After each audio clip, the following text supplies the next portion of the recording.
महत्वपूर्ण प्रश्नों के बारे में हम लोग जानेंगे। इसमें देखिए मैं महत्वपूर्ण प्रश्नों को अलग किया हूँ, आप लोग के समक्ष रख रहा हूँ, तो आप लोग इसे जरूर देखिएगा। देखिए पहला जो है, मनुष्य के कार्य व्यापार एवं परिवेश का ह्रास। किस प्रकार परिवेश का कार्य व्यापार के कारण ह्रास हो रहा है? देखिए यह है होमियोस्टैटिक मैकेनिज्म किसे कहते हैं?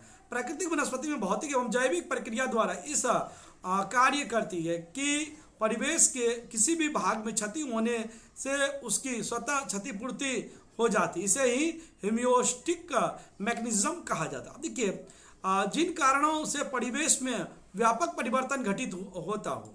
अब देखिए क्या है, यांत्रिक उन्नति के क्षेत्र में अभूतपूर्व चरणों को देखा गया। सड़कें बनने लगी, कल कारखाने, शहर नगर बिना विचार किए प्राकृतिक संपदाओं का व्यवहार शुरू हो गया।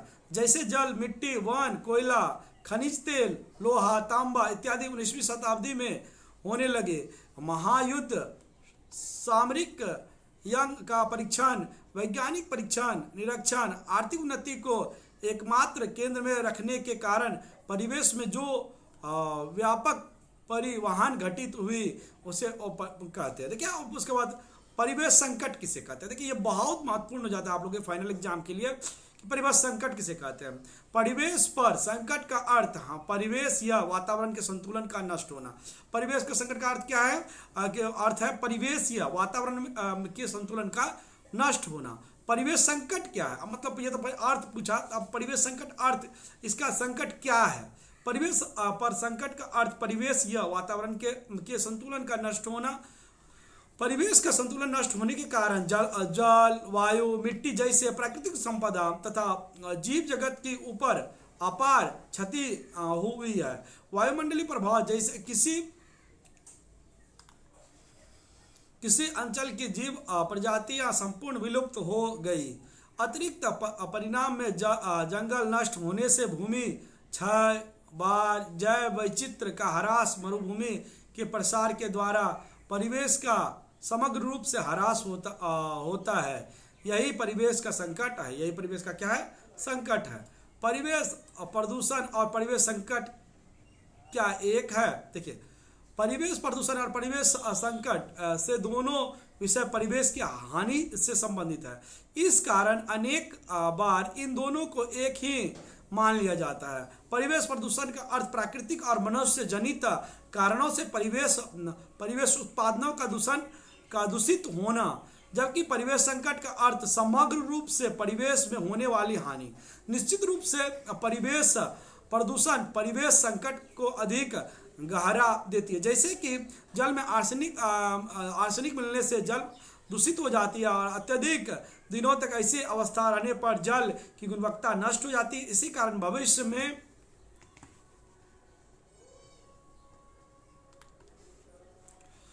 पीने के पानी का संकट, भूमि का अपक्षय जैसे समस्या व्यापक रूप से देखी जाती है।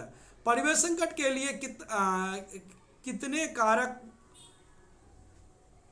उत्तरदायी हैं उसके बारे में लिखो। देखिए परिवेश संकट के लिए 2 कारक उत्तरदायी। तो पहले प्राकृतिक कारक, देखिए तूफान, बाढ़, सूखा, भूकंप, अग्निपात, सुनामी आदि प्राकृतिक शक्तियों के प्रभाव से भूप्राकृतिक परिवेश में परिवर्तन घटित होता है। ठीक है, इसी के साथ परिवेशगत संकट भी आती है, जिस कारण मनुष्य तथा विभिन्न प्राणियां उद्भिन्नों के स्वाभाविक रूप जीवन चक्र में व्यवधान उपस्थित होता है। भूपृष्ठ का गठन परिवर्तन होता है, सड़क, घर, संपत्ति अपार हानि होती है, जन हानि होती है, जैव विचित्र आंशिक या पूर्ण रूप से खत्म हो जाते हैं। अब देखिए मनुष्य जनित कारण। अब मनुष्य जनित कारण क्या होता है? मानव के कारण होने वाले संकट। अब यहाँ पे जानेंगे मनुष्य के कारण क्या क्या जो वातावरण पे है दूषित प्रभाव डालता है। पहला देखिए मनुष्य के कारण जो होता है वो आधुनिक कृषि शिल्प के कारण मनुष्य क्या करता है? प्राकृतिक संकट को आगमन कर दे रहा है। देखिए उद्योग, कई तरह के कारखानों के कार्यकलाप से परिवेश के स्वाभाविक चक्र में व्यवधान घटित होता है।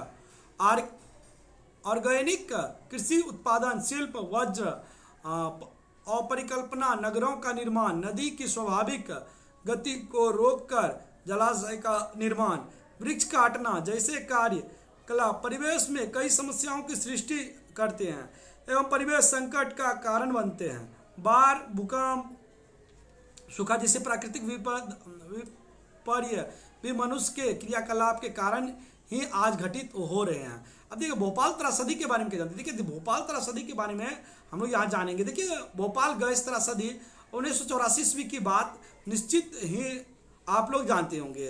देखिए यूनियम कार्बाइड का रासायनिक और कीटनाशक कारखानों की क्या है टंकी फट जाने से विषैला MIC मीथेन आइसोआयनाइड गैस के स्राव से लगभग 4000 मनुष्य की मृत्यु हो गई थी। लगभग 2 लाख से ज़्यादा लोग इस विषैले गैस से प्रभावित हुए थे। अभी भी त्रासदी का प्रभाव उस क्षेत्र में स्पष्ट रूप से देखा जाता है, अंचल पर देखा जा सकता है। यहाँ के लोग अभी भी इस कुप्रभाव के कारण अस्वस्थ हैं। परिवेश संकट के परिणाम को लिखो।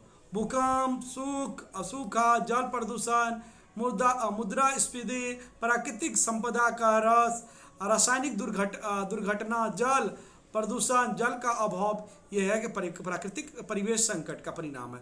भविष्य में मानव समुदाय का क्या होगा? इस संकट पर नियंत्रण का उपाय क्या है? देखिए संकट पर परिवेश के संकट का मुख्य कारण अशिक्षा, दरिद्रता है। विकसित देश को परिकल्पना के रूप में आर्थिक उन्नति करने होंगे। आर्थिक विकास के लिए योजनाबद्ध तरीके से कार्य करना होगा। साथ ही लोगों को शिक्षित और जागरूक बनाना होगा। देखिए दूसरा जो है नवीन तकनीकी प्रयोग का उन्नतशील व्यवस्था के लिए प्राकृतिक शक्तियों का अधिक प्रयोग करना चाहिए, जैसे सौर ऊर्जा, वायु ऊर्जा, जल ऊर्जा का उपयोग करना चाहिए। इससे क्या होगा? प्राकृतिक संकट भी कम होंगे और वायु दूषित भी कम होगा। स्थितिशील उन्नयन का अर्थ क्या है? स्थितिशील उन्नयन का अर्थ प्राकृतिक संपदाओं का सार्थक या सटीक व्यवहार कर मानव कल्याण और विकास हेतु ऐसे परिकल्पनाएं विकसित करनी होगी जिसका उद्देश्य परिवेश के संतुलन को बनाए रखना है। चिपको आंदोलन के बारे में क्या जानते हैं? देखिए चिपको आंदोलन उत्तराखंड में हुआ था 1973 ईस्वी में।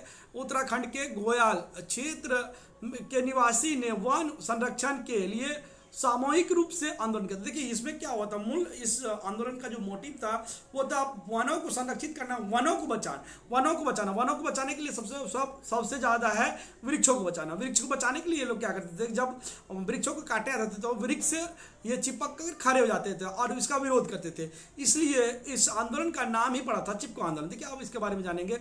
वन विभाग के अधिकांश अधिकारी जब पेड़ काटने आते थे तब ये लोग पेड़ से चिपक कर उसकी रक्षा के लिए तैयार हो जाते। यह आंदोलन चिपको हिंदी में चिपक जाने का चिपक का अर्थ है पकड़ कर रखना। आंदोलन के नाम से जाना जाता है, इसीलिए इस आंदोलन को भी क्या कहा जाता था? चिपको आंदोलन कहा जाता है। अब देखिए WHO का पूरा नाम वर्ल्ड हेल्थ ऑर्गेनाइजेशन। बहुत छोटे होने पर भी तुम इस विषय में क्या कर सकते हो? मतलब परिवेश संकट पर क्या कर सकते हो? देखिए अपने घर, स्कूल के चारों ओर स्वच्छ बनाए रखो। स्कूल पर सड़क के किनारे पेड़ लगाओ। अपने क्षेत्र में हरियाली आंदोलन का प्रयास करो। जल विद्युत प्राकृतिक शक्तियों का प्रयोग आवश्यकता अनुसार करो। मतलब जब भी आवश्यकता ना हो तो फैन बंद कर दीजिए, आप लोग नल बंद कर दीजिए। तो इससे क्या होगा? प्राकृतिक शक्तियों का प्रयोग। रेफ्रिजरेटर, AC जैसे इलेक्ट्रॉनिक यंत्रों का एवं क्रीप सेंट जैसे सौंदर्य प्रसाधन का कम से कम उपयोग करो। खनिज तेल और काठ का उपयोग कम करो। घरों में अपशिष्ट पदार्थ, कूड़ा कचरा का परिमाण कम करने की कोशिश करो। प्लास्टिक, नाइलॉन जैसे पदार्थों का प्रयोग कम करो। इससे क्या हो सकता है? आप लोग भी भागीदारी निभा सकते हैं ये सब कम प्रयोग करके। बीच बीच में अपने इलाके स्कूल में विशेष संगोष्ठी, विचार विमर्श, रैली द्वारा लोगों को जागरूकता लाने का प्रयत्न कर सकते हैं। तो इससे प्रयत्न करने से क्या होगा कि कहीं ना कहीं प्रदूषण कम हो सकता है और आप लोग भी प्राकृतिक संपदा का बचत कर सकते हैं। अगले वीडियो में मिलेंगे अगले चैप्टर के साथ।